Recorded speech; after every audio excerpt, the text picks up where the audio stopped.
কিরে তামান্না, তুই ফ্রিজেতে পানি খাইছস কে? খাইছি তো, কি হয়েছে? কি হয়েছে মানে? তোর অনেক বড় অপরাধ হয়েছে। কি অপরাধ হয়েছে ক? তুই আমার রাখা ফ্রিজের পানি খেয়ে অনেক বড় অপরাধ করছস। এখন তোকে এই অপরাধের মাসুল দিতে হইব। আমি কোনো মাসুল টাসুল দিতে পারবো না।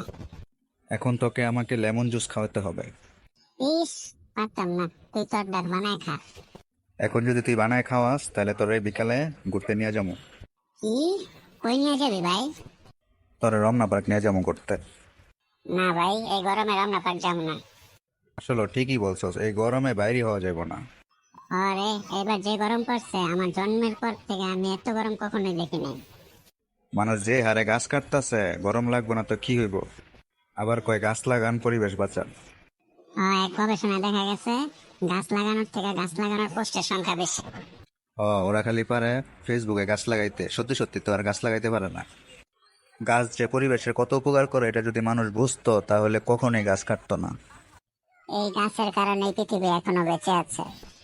গাছ যদি না থাকতো তাহলে আমরা কেউ বাঁচতে পারতাম না।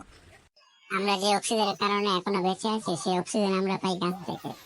আবার আমরা নিঃশ্বাসের সাথে যে বিষাক্ত কার্বন ডাই অক্সাইড ছাড়ি, তা যদি গাছ শোষণ না করতো, তাহলে আমরা কেউ এই পৃথিবীতে বেঁচে থাকতে পারতাম না। তাহলে আমরা যদি পরিবেশকে বাঁচিয়ে রাখতে চাই তাহলে আমাদের সকলকে বেশি বেশি গাছ লাগাতে হবে।